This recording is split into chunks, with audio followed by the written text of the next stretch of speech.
morning. I'm going to have a go at my tutorial for my circles. You may be too close to this, I'm hoping not. So just do a magic circle.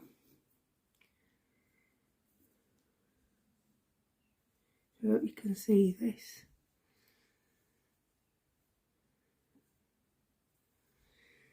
Right, so like for instance, the pattern we've just done for the coasters, it says to start with a chain 3. I don't. I start with a chain 2. Now, I use the starting chain.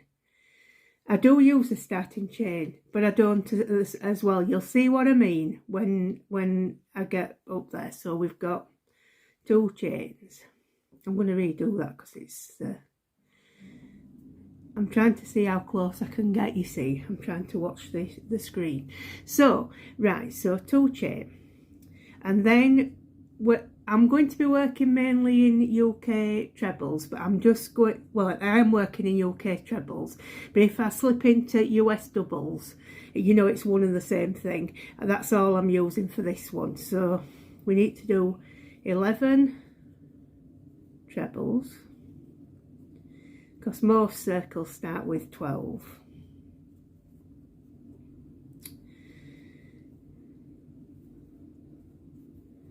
That's 2. For most people, you see the starting chain does count.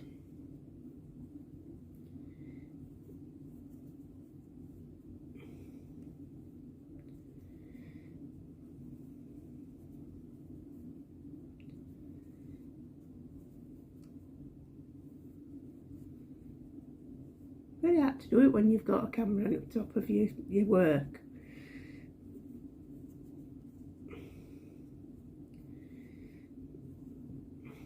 You've got 6, 7, and 8, 9,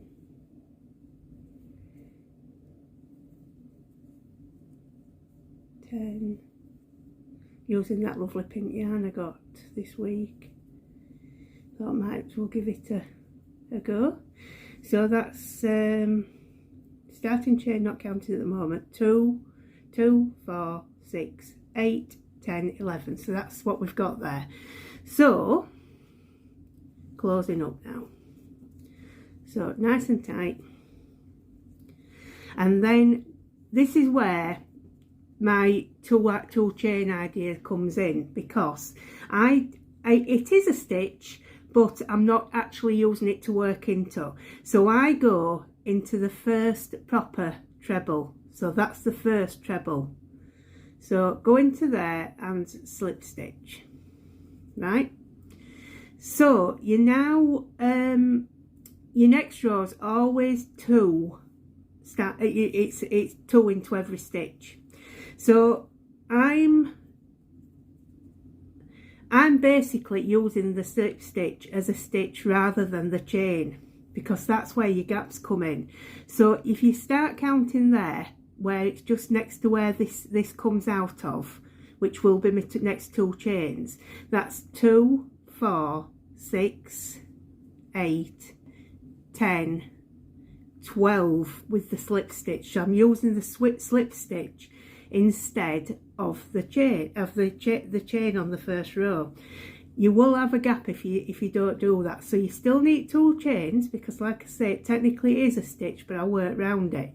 So then you do, because it's 2 in every stitch, you do 2 in the first one, right next to where that came out of. Now all the other tutorials will either tell you to put 1 in there and count the chain as a stitch. Oh, I'm just pulling some yarn out. Or you do it at the end. Well, I do it at the end, but not the way they do. So we've got 2 there. So then that's 3, 4. So it's 2 in every stitch. 4, 5, 6,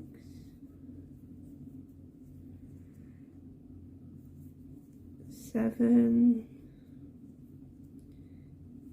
8, 9, 10, 11, 12, 13, 14,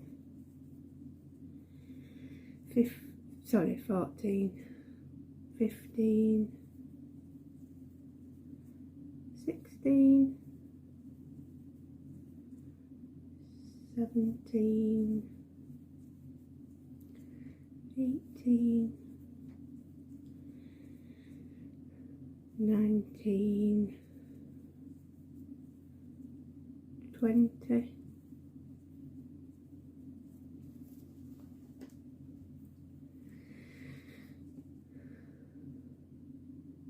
21,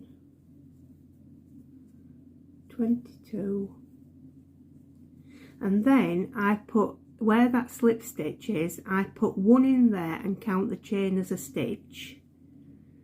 So putting 1 in there,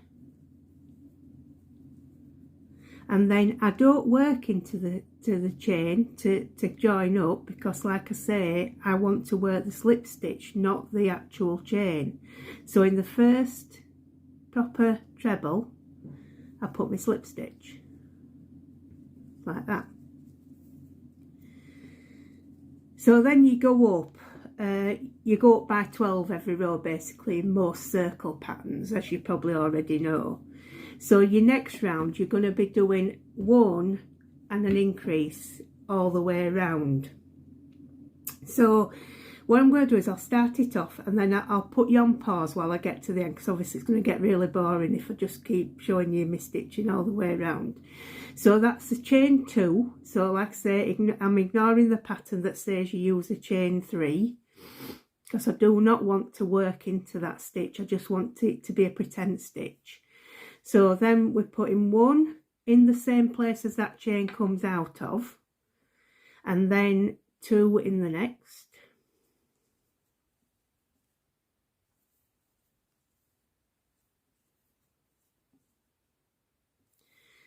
one in the next one,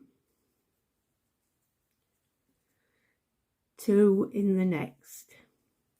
Now I will carry on working the way around and come back to you before I get to the end. So it's going to be 1, 2, 1, 2, 1, 2 all the way towards the end.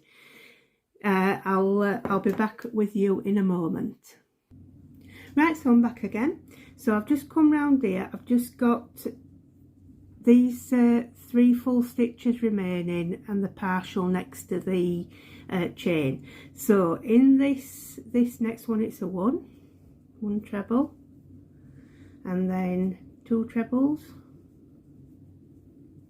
I've already had a little count, by the way, to make sure I've got enough.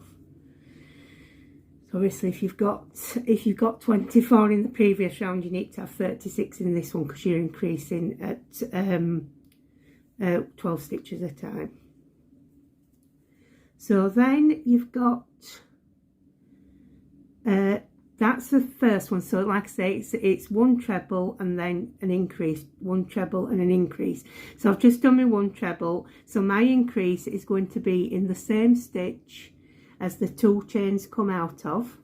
So that is 1 stitch in there, and along with the chain, that makes the 2 stitches. Like I say, it's just there to be seen. It's not actually being used to work into.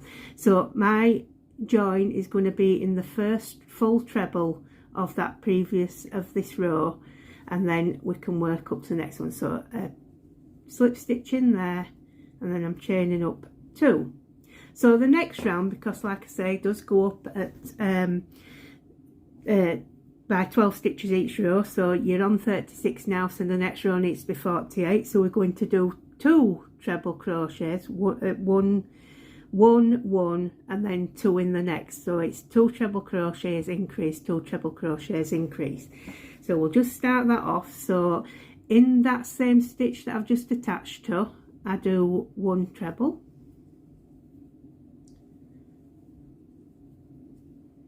and in the next one another treble, and then in the next one an increase.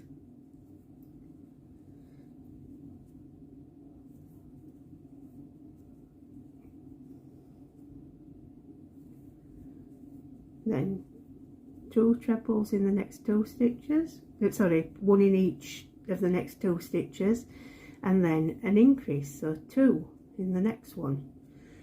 So we work that all the way around. So again, I will go around and I'll come back to you at the end of that.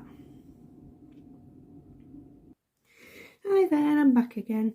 So we have got now, I'm up to my last little section of that row, so like the 2 and the increase. So I've got, I always have a count up to make sure I'm in the place I want to be. So I know it's 4 stitches to a double where it's an increase. So that's 4, 8, 12, 16, 24, 28, 32, 36, 40,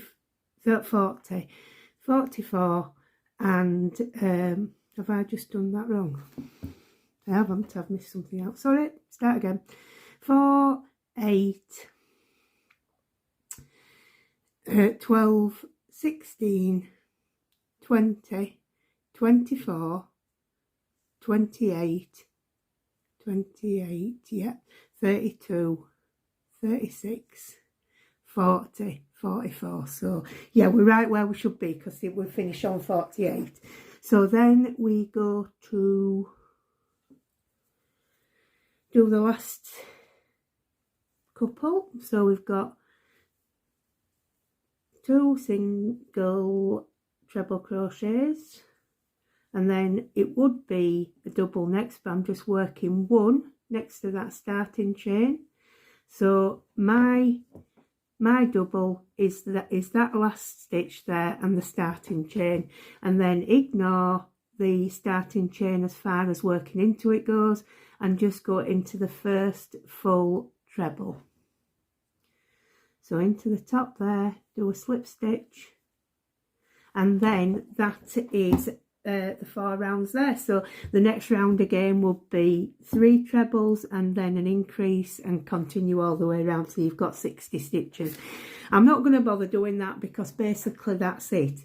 I'm not saying you don't have to fudge it if you're doing a bigger circle, because obviously you will start to form like you know, a shape. It'll be like whatever it is, an hexagon or whatever it is. No, it's not an hexagon, is it? It's whatever 6 sides is, but whatever.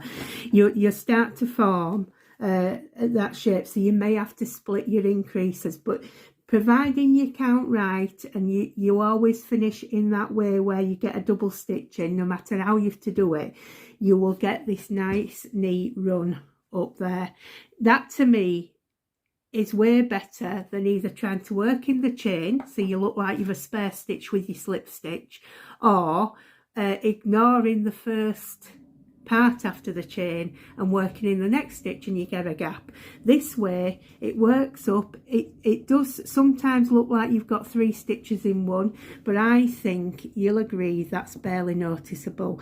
Whenever I finish a circle, if I'm changing colours, I will do a chain and pull the yarn through and, you know, tightly, and then attach a new yarn.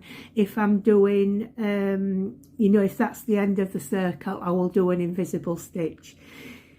If there's ever anything I can try and help you with, I will. I'm not the best teacher in the world, as you've already gathered, but somebody somewhere may find this useful.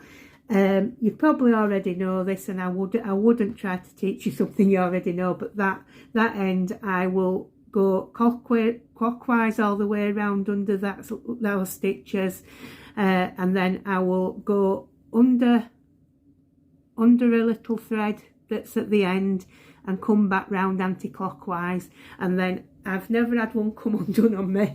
I've probably jinxed myself now, touch wood, but I hope that's helped somebody. So yeah, I think that is way better than having gaps, but tell me what you think. If it's of use to you, if there's any way I can help you, I'll try, but that's all I can say. So take care of yourselves. I'll see you. Hi there, it's me again. Just a quick add-on. I was also going to say to you that when I do a circle, I generally come down a quarter or half a nook size from what's recommended for the yarn. That as well keeps it fairly tight, you know. I mean, not tight because that's nowhere near tight, but it keeps it tighter, and it you know, like, it looks neater that way. You obviously have to take account of your own tension, so if you're a tight crocheter, that would not work for you. I find that I'm a tighter crocheter when I've been doing a lot of amigurumi, but when I'm just doing normal items, crochet items like I am at the moment, I just say my tension is normal. I generally meet a gauge if I use a gauge, you know, so I will come down like this one. I mean, cotton is a different issue anyway, because it's often a bit thinner than say an acrylic yarn of the same weight. So this one I would normally crochet an item at 4mm, but because it's a circle and because it's cotton, I've gone down to a 3.5. Now if that were acrylic, I may be looking at a 3.75. You've just got to start it and see what it looks like. Obviously if it's going to get really tight, then it's going to curl up, and you don't want that. So you'll get to know, play with it, and you'll get to know how it works. This is obviously for people who really need help with circles. It's not for people who are quite happy doing the crocheting. I just want to try and help people to get what the effect that they want. But yeah, take that into account, that if you're a normal sort of like tension crocheter like myself, you need to be coming down a little bit depending what yarn you use. Just like I said, play with it. It's a good thing to practice on. I meant to say that when I started crocheting, well, you've already know that when I started crocheting again, I made a lot of cat blankets for the local animal welfare, and a lot of them were circular ones, because I thought they take the blanket with them that they have in the you know, when they're in the rescue centre, and then when they go into home, they take the blanket that they've had, they're all given a new blanket, and they take it with them, so it's got familiar smells. So I just figured that a lot of cat beds around, you see, so I thought I'll do round blankets. So that's how come I did so many of them, and how I've formulated this, how it works for me. So like I say, just play with it, but do bear in mind that I do come down slightly with my hook size, but you may not need to if you're a tight crochet. So just leave that with you. Just wanted to say that. Take care of yourself. See you again soon.